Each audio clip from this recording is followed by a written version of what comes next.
There were only two shooters, Cole Allen and a Secret Service agent, one Secret Service agent. Is that correct? That is correct. All the evidence that I've seen, the suspect shot our officer point blank range with a shotgun. Our officer heroically returned fire while being shot point blank range in the chest with a shotgun. It was able to get off 5 shots. It's great training. The officer just acted heroically. Great job. So the one officer that returned fire is the same officer that was shot by the suspect? That's correct. The first thing I noticed here is, why are they only showing still photos and not video? I slowed the video down, but you see the guy come out of the hallway, runs in. Right here you see the police officer in the lower left corner sees him and raises his gun. Then here you see Cole Allen sees that and raises his gun.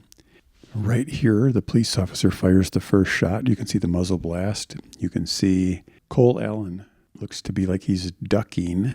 And then if we roll the video forward a little bit, right here you see the second shot. Now, does it look like the police officer just got shot in the chest from less than 10 feet with a 12-gauge shotgun? Let's look at the second shot and the direct line of fire. Now, let's roll forward and watch the reaction of the police officer that was in the direct line of fire. Here you see the person that was in the direct line of fire falls down. People try to help him. He struggles to get up. Seems like he can't even stand up. And what does he do? He just runs into the hallway. This obviously isn't definitive proof, but which one of those two people looks like they got shot? The officer doing the shooting, or the person that was in the direct line of fire when the other officer shot? Let's take a look at another aspect. Now we're going to go through frame by frame and watch Cole Allen. We're going to start here where you see him coming through the metal detector. As you can see, the gun he's carrying is pointed down and to his left. You'll also notice the police officer at the bottom left corner has already drawn his handgun and it's moving up to a shooting position. Go to the next frame.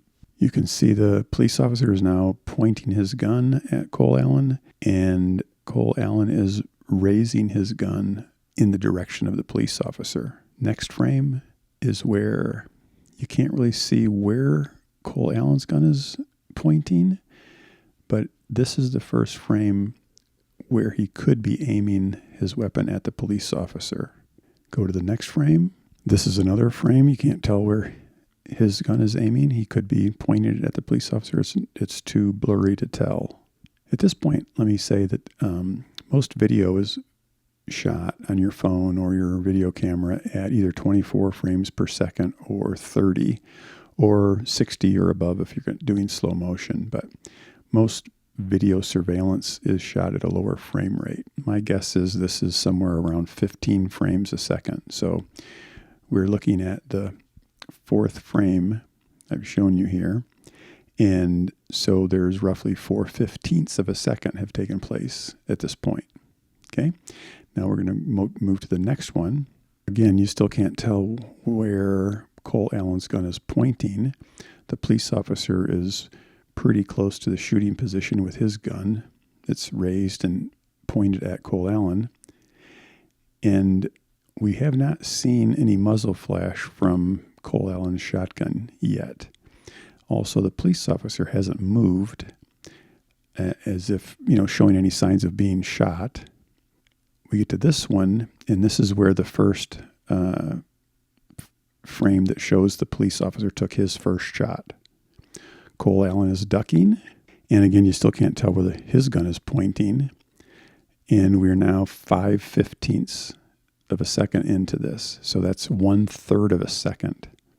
And notice that the Secret Service agent in the center of the frame is just leaning against that case.